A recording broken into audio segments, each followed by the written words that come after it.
the interesting thing, having witnessed it, close hand, how structured it was, and then maybe he said he was trying to evolve, which I didn't see much of, to be honest. The exciting part for me now is watching the Scarlets play and Pivac coaching, and will he bring that element of the expansive side into the international scene? Hopefully it does, but it's not that simple, because you've got less time, better players, less space, and less opportunities. But then saying that, if the opportunities arise and they see them, then they'll have the freedom to do it. So I think that's what's exciting for me, is that they can add on the stability and the structure, and the set piece of the Gatland era, and then add that little bit extra that Pivac has brought to the Scarlets. I think I'm genuinely excited to see the way they're going to play. And also, if you look at the opportunity they've had, is the Barbarians as one good game, and now they've got Italy at home. So you've got 2 games really, which they can try and adapt to the style that maybe he's trying to implement. But it's not going to happen, and it's not going to be, because the one thing I've got is with the Scarlets, their key was, right, they've got James Davies over the ball. Yeah. Boyd was there as well, over the ball. They turn the ball over, 2 passes, right, and then it's gone. Yeah. If you look at Wales, maybe they haven't got that one player. No, you've had your Warbies, you've had your Nuggets. No Ellis Jenkins. Tiprig is world class, but he's a footballer. He's got vision. He plays out wide, and maybe he's not as good as them going over the ball. So that's where it's going to be intriguing now. Horses for courses against the sides, and then you pick certain players for certain positions. Well, that brings us on to the Wales team, Ben. Isn't that what we were going to talk about that? Exactly. Let's have a little crack at predicting sort of what we think is. This is what it should be. Yeah. What do you think it should be? Okay. Come on then. So what do you think it's going to be then? If we've got what it's going to be, I think halfpenny fullback. Halfpenny fullback. McNichol and... I think it'll probably be McNichol and Adams. Yeah. He likes McNichol. He brought him over from New Zealand. Yeah. Maybe Rees-Zammit on the bench potentially. Yeah, okay. So what would your back three be? I would probably go that. I think so. You? But all right. Mainly because I'm writing a piece about how Nichol's going to be one of the stars of the tournament right now. I'll go McNichol. I think he's going to be. Yeah, I think he's going to be a hidden talent. I go totally different. Go on then. I go because I'm looking at it. You know what Lee Halfpenny does. You know what Lee Halfpenny brings to the game, right? I can see where you're going there. So I would go. And McNichol for fullback. If you're going to pick Liam Williams at fullback when he's fit, you pick someone like him. So I go McNichol fullback. I would, especially if you put in, and I put Zammit on one wing, and I put Josh Adams on the other wing. There's some firepower there. Yeah, I do that purely because Jared Evans has been playing well, but I think he'll start with Dan because he's been playing well, but also then takes the pressure off Jared because he doesn't have to kick. Exactly. So if you play the first 50-60 minutes with him, then you bring Jared on, so you don't need Lee Halfpenny as the kicker, because hopefully by that time then the game will be away from Italy. I think we all think bigger for 10. What would you do at 9? Because that's a tricky one. You go 3 now and you're really pushing hard. It all depends. It's different. Because now, even if you haven't played, and I don't think Rhys Webber's played a lot. No. We know what calibre of player he is, and depends how he's performed in training. Now that's the difference. When before professionalism, you go on match fitness and performances, whereas now, Gatland's kind of ignored that. You could be the best player in Wales. If you don't think he's good enough, he wouldn't pick you. So I would say that if Rhys Webber's really shone in training, you could maybe get on the bench. And then one of those boys in the World Cup, which both played exceptionally well, Thomas and Gareth, they'd be disappointed. But I think it might start with Thomas this time. Would you do that? I don't think there's much difference, because for me they're both international quality players. Yeah. So I wouldn't mind which one they pick. I like Gareth because he's so dynamic and he's got this knack of scoring tries. Thomas does a knack of doing something different. If Thomas doesn't play against France in semi-final, we don't. In the World Cup, we don't go through semi-final, quarter-final. But so I wouldn't mind who you pick there. I'd pick, maybe give Thomas a run, starting on Gareth on the bench. And then the centre. Well, we haven't talked about George North yet. Is that where you put George North? I would. I think that if he's people, they say how difficult an outside centre position is, right? It's not that. I think, yeah, if you haven't played rugby or you're not used to it, it maybe is difficult. But if you've played rugby in a professional game, I don't think it's that difficult. What you do is, it's simple really. We used to call them, when I played centre, I never played centre until I went rugby league, right? And it's the same kind of structures. If you got less defenders than attackers, you push and drift. If you've got more attackers than defenders, if you've got more defenders than attackers, you go in a blitz. But the key player is like the number 13. So number 13 will go up, but then again on the other side maybe you go up, and we used to call him the hinge.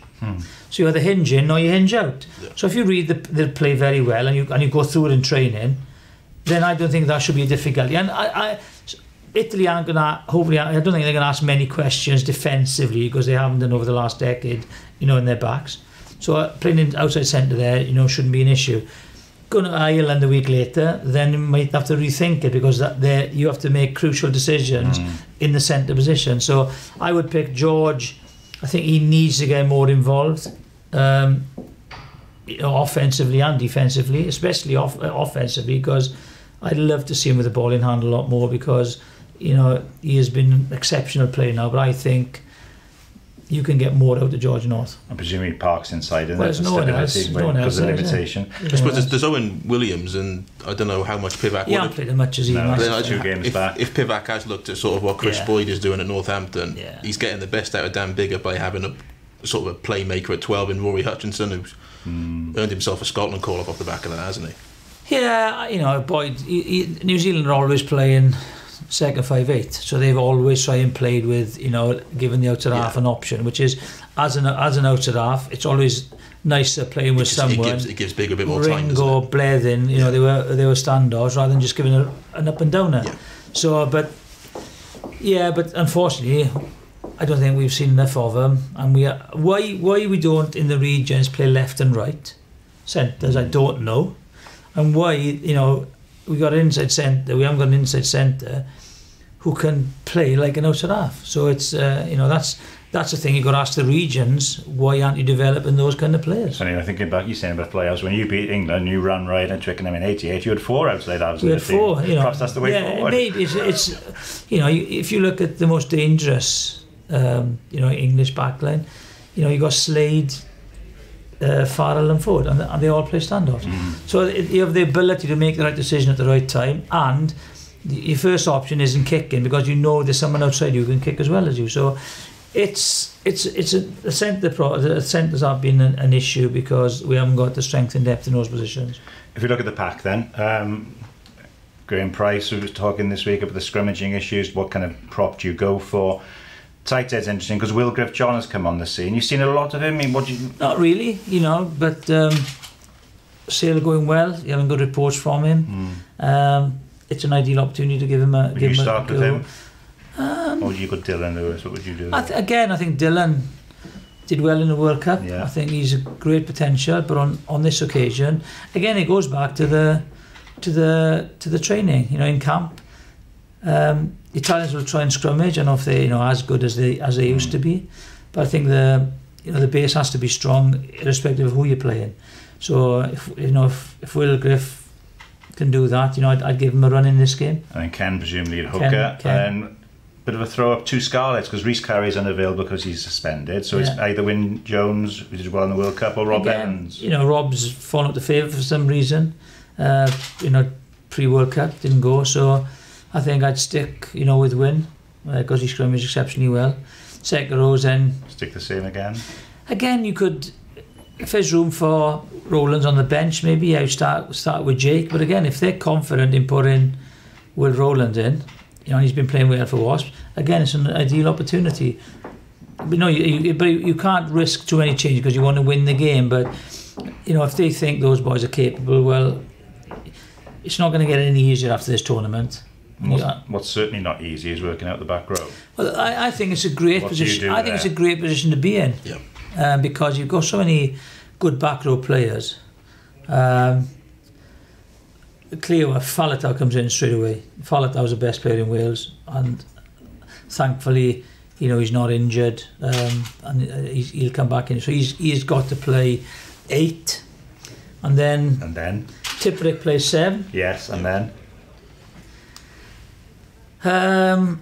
Well, do you? Is it horses for courses then? I think it is. If you look at it, but then again, against Italy, you could pick any one of them. Yeah. So you could even pick Ross Moriarty at 6, maybe as a ball carrier. But you've got Navidi and you've got Shingler. Wainwright as well. And Wainwright. So you're thinking. Ooh.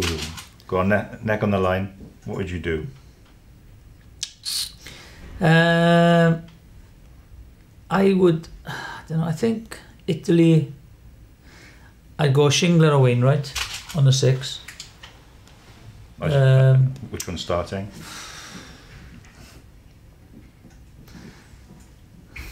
I think Shingler, and then bring Wainwright on. I think the line outs. Because the set piece has got to be important. Really go in solid, get a good foundation, and then try and put Italy away, and then you can make the changes. But then again, against Ireland, I definitely picked Josh Navidi. Well, it's interesting, isn't it? That shows the strength and depth. You've gone for a 4 back row unit that doesn't potentially have Navidi and Moriarty, which is a great headache for the coach, isn't it? But then again, against Ireland, you've got to look at the other two then. Yeah, well, I suppose that comes back to what you were saying before about how Pivac likes his back rows to sort of compete at the breakdown. Yeah, so flooding it with Navidi and Tipperick there is ideal, isn't it? Yeah, so it's very difficult. I just think it's lucky. So I think it'll be interesting to see his team selection and how brave he's going to be. So Thursday, 12 o'clock now. That's when we find out the news. Okay. I don't even look at him until Saturday, to be honest.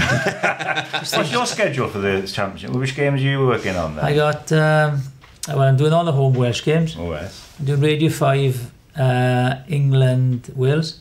Ooh, right. And then I've got France, Italy. Oh, you're in. They throw me out there. So weekend in Paris for you? A day in Paris. Only a day? Only Not day. even an overnight then? I'm going on Saturday. I'm going Saturday night. So I told Nigel Owens, I said, well, he's out there as well doing France, Italy. I said, come and have a few pints on Saturday. You're only running the line. Well, he's got a big gig this weekend, opening game, France, England. You've spoken to him about that yet? I have. What did he say? Can you tell us? He didn't say much. I think Eddie said enough. Yeah. I think there'll be an announcement soon to say that might upset Eddie again. We'll see what happens. But I just think, I don't understand Eddie. He tries to. What do you think of Eddie? Well, he tends, like, if you look at him, what he tries to put pressure on people, or insinuates things. He doesn't say things, but insinuates. So all of a sudden now, he's thinking, I know what he's doing psychologically. He said he's mentioned this stat of home defeats. So if there's a home victories, if there's a 50-50 call, Nigel might go, oh, Ed, that's a load of rubbish. If I was Nigel, I'd go right, I'd go with France again. So, but it is what and then all of a sudden this week he's come out again saying, I coached badly in the World Cup in the final. Well, I mean, what he's saying is, he blew a World Cup final. If you're going to say something, say it properly. If it's his fault. Because I thought England in the World Cup final, they tried to play too much football. Yeah. But yet again, if Farrell doesn't miss that kick and they go level at about 68 minutes, they're still in the game. And then all of a sudden, there was 2 brilliant tries, and it's a fantastic story about South Africa. So you met Eddie much? I know, I've never met Eddie. So I do. I know this, right? I'm a huge fan of his. I like the way he coaches. I like the way, he says it as it is. Sometimes he says a few comments which makes it interesting for you boys. So I do like him in the game. I do like his approach. I do like his attitude. He's typical Aussie, So and I'm working with Michael Checker in the next couple of weeks as well. So that'll be interesting. That'll be interesting as well. Any questions? Yeah, we've got a load of questions. So let's jump straight in now. I'll try my best. Mark on Twitter asks, what was Jiffy's favourite away ground in the old Five Nations as a player, and what is a favourite away trip in the Six Nations now? Ooh. You should probably say France, considering you're going over. And Stade de France was my. Parc de France when I was playing was my favourite ground, and they were an amazing side. I think that in the 80s they were the best European side by a mile. They didn't have indiscretions in those days. Didn't have what? Some indiscretions, like they were to throw away games. So It was they were a brilliant side, and I loved the whole atmosphere and the challenge of playing against Blanco and Sella and Lafond, Bonneval and all those boys. So that was my favourite ground. Was it the part of the question? And then now, where do you like going now, working? I think I don't mind going anywhere really, but I think unfortunately, ITV have got the Irish games. Oh. I love you like Dublin? I love Dublin. Dublin is I think my favourite Six Nations city. Yeah. Who's your best touring partner? Steely or who is it? Stuart Davis was good. Charlo's a good swigger. he likes to drink Charlo, so he's always out. I think it's brilliant. When you go to the to the Six Nations and you see Woody, and he's gone now, but Nick and Jerry and Moro, they're all different characters, but we have a good laugh together. Even like when you see Gabby, what's the other one? Gabby Logan saying. Sonia McLaughlin, and even all the back staff, the researchers, producers, the match directors. I've grown up, I've known them all for the last 20 odd years now. So it's a good get together, and I really enjoy it. But Steely's good fun, Stuart Davis, Pinky's good laugh, So we all have a. So you got the Jonathan show on as well? We did that yesterday. So we had Jonathan Davis and Gito Hari on. Oh, very good. Good guests actually. Jonathan Davis was very interesting. When does that go on? It's gone on Friday. It's gone on Thursday. Yeah, plug you there. Then Gito Hari was there as well. Boris's best mate. So his spin doctor. So he was very interesting. So yeah, a good show on Thursday. There we go. Moving on from that, the next question. Jonathan asks on Twitter, how will the respective outside halves fare in the Six Nations? Is Sexton past his best? Has Biggar found something extra since the World Cup? Obviously, Scotland are without Finn Russell. What do you think of Finn Russell affair then? I think with Finn, I don't mind. You can have a drink, right? There's two different camps here. There's I suppose the Sam Warburton camp. Where Sam was, he did everything possible to get the best out of his ability and worked so hard at it, and he was fantastically determined and successful and a brilliant player. But then sometimes you have other players who are slightly different, and they love a little bit of a drink and they love the social side of it, as long as they put in the effort. And if you go on a tour, you need that mix, because if you have too many of one or the other, the tour parties or the squad disintegrate. But you've got to keep. If you're a maverick player, the first and foremost thing you do, you stay within the guidelines and work as a team environment. So the team comes first. Then after that, you can do your magic. And that's why you're in there. So, he's stepped out of line and he's been punished for it. But for me, before that, Finn has to understand that when he's playing for Racing, it's not like playing for Scotland. No. So I think they're a powerful side. He gets a lot of ball. He's got players off him, and maybe the game management, he can do a little bit things that maybe you can't do on international level. Against in the World Cup, I saw him in certain instances that every play he's trying to win the game. That doesn't happen in international rugby. So I think Finn has got to understand. Yeah, he does the magical stuff, but what he's got to knuckle down to do is the game management and do the right calls at the right time.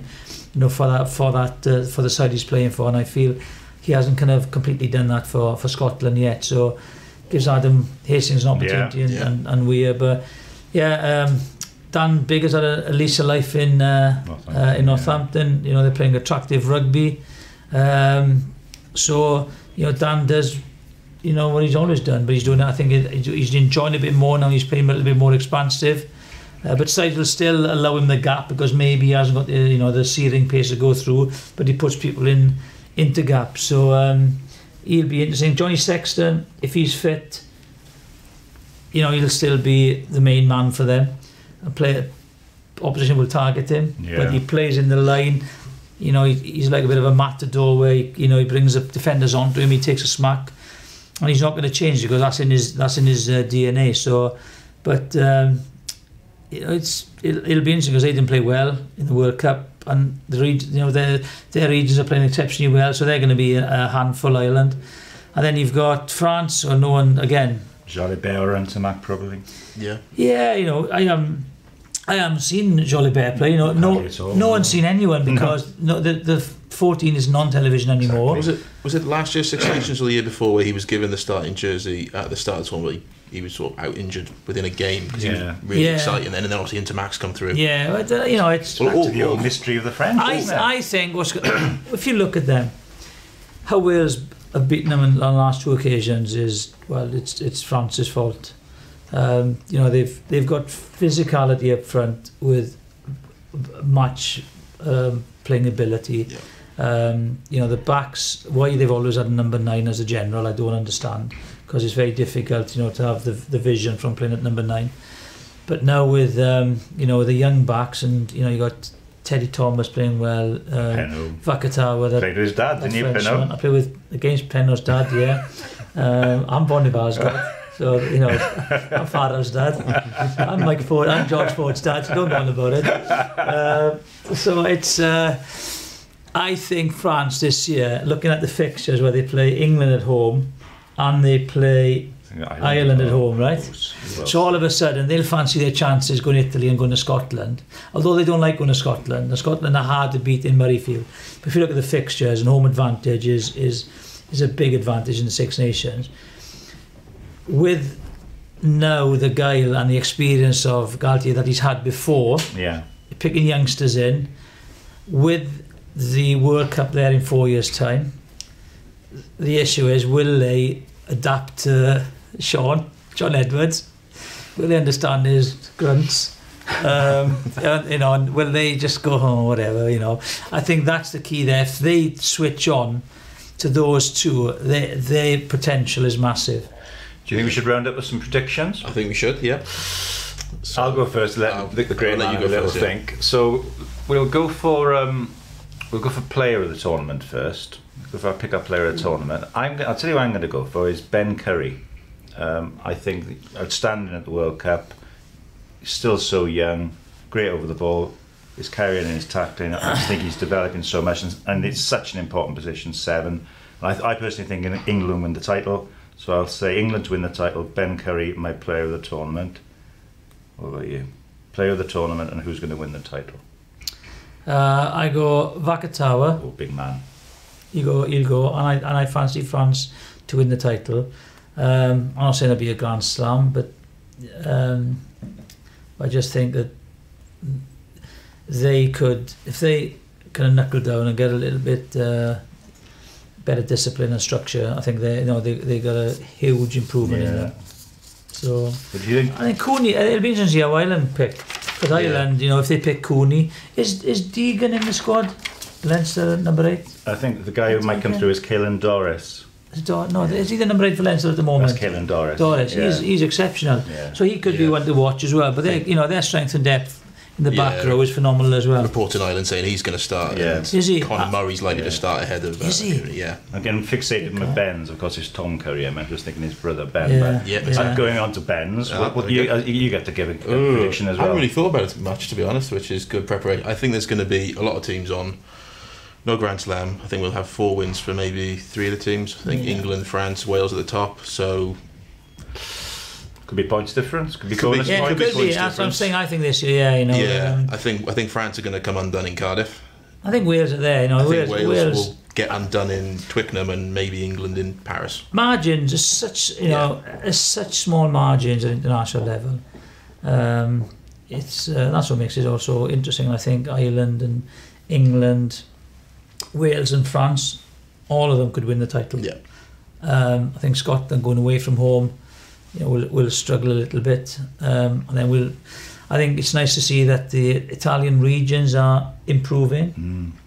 But I still think that they're weak in those key instrumental positions of like 9 and 10, the quality. They just need to raise the bar a little bit, and maybe a full back to, help, make the attacking decisions. Well, thank you for coming in. It's been very kind. Is that it? Is it done? That's it. No, that's it. That's it. Any questions? I thought sending off ones. There's always talk about. So we'll cover them on the podcast. The red card thing. We'll have them on the podcast.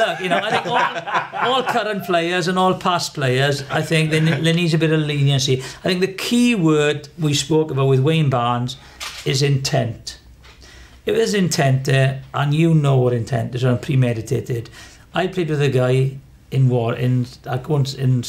a side where premeditated, right? Premeditated was he would go in on a Friday to a travel agent, book a holiday for Sunday for a week, because he knew he was going to get sent off on Saturday, right, and have a week off. So he booked a family holiday. Now that's intent, right, and premeditated. So for me, the referees don't want to send players off sometimes, but because there's poor technique in tackles, and we see examples of this.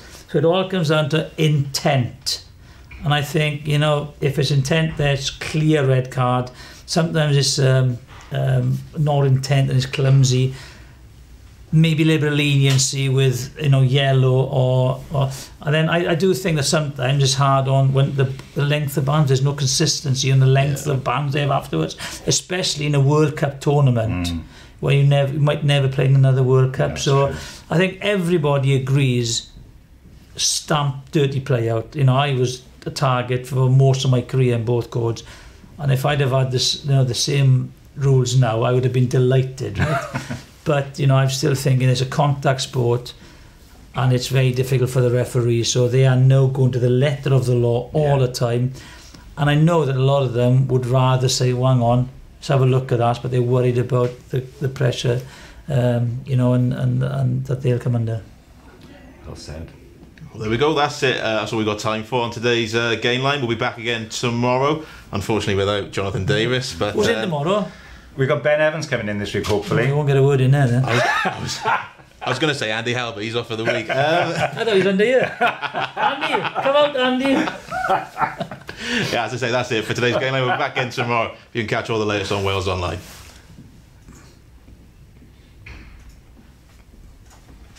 Great. That's lovely stuff. You got to shoot, or you got 5 minutes? Like a 5, yeah. Just do a little bit. We shall go on just the audio thing. Well,